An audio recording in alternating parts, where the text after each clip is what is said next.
250 000 personnes. Je sais que c'est l'un des événements sportifs les plus médiatisés au monde. Et c'est vrai qu'on s'en rend quand même bien compte quand on peut aller dans les paddocks ou même quand on se balade juste autour des stands des voitures.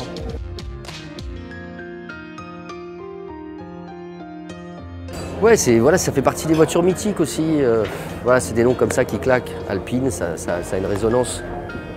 Il y a quelqu'un dans ma famille qui avait une Alpine, la berlinette. Voilà, et c'est vrai que je m'en souviens, elle était belle, quoi. C'était quelque chose qui sortait du lot, quoi. Bah, beaucoup d'élégance et quelque chose de moderne. Je crois que j'avais une petite Renault Alpine en miniature quand j'étais enfant. À mon avis, comme beaucoup d'enfants d'ailleurs. Et bien sûr, Alpine, c'est mythique. Mais je connaissais le nom et ça fait plaisir de retrouver l'Alpine dans un futur proche. Et en tout cas sur les 24 heures du Mans.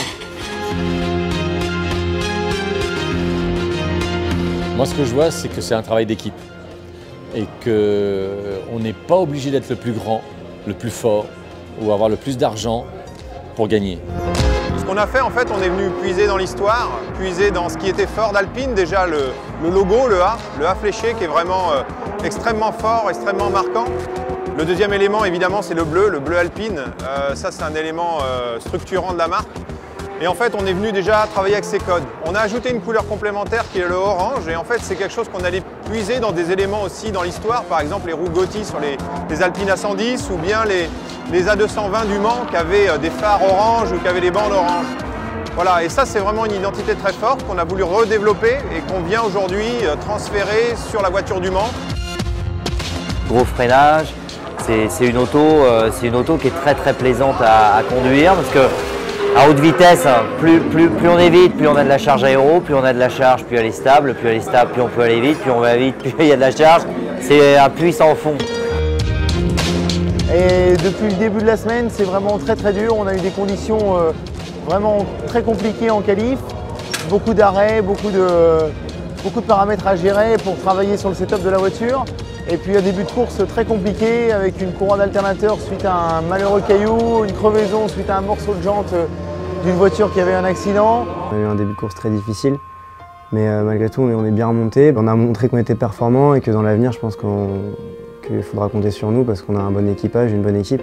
Nous sommes remontés de la 48e place à la 16e place, ce qui est assez étonnant, assez remarquable et qui traduit bien cette persistance, cette ténacité de toute l'équipe alpine. On est heureux d'être au Mans. Ça fait 35 ans qu'on n'y a pas été. Et on découvre un monde très nouveau. Mais en même temps, on découvre aussi que c'est une activité vraiment qui demande beaucoup d'humilité et de rigueur. C'est excitant parce qu'en fait, on a envie de voir gagner cette voiture. Peut-être pas cette année, parce qu'on est en deuxième catégorie, mais je pense que dans les années futures, Alpine peut gagner le Mans. Pour le moment, on est deuxième du championnat, donc on va essayer d'aller chercher la première place. Et on a la dernière course qui se passe en France, donc ça c'est super parce que je pense qu'on va être soutenu. En plus, on a fait des essais là-bas, donc c'était au Castellet, et on a fait les meilleurs chronos, donc on est confiant. J'espère vous voir nombreux là-bas au Castellet pour nous soutenir.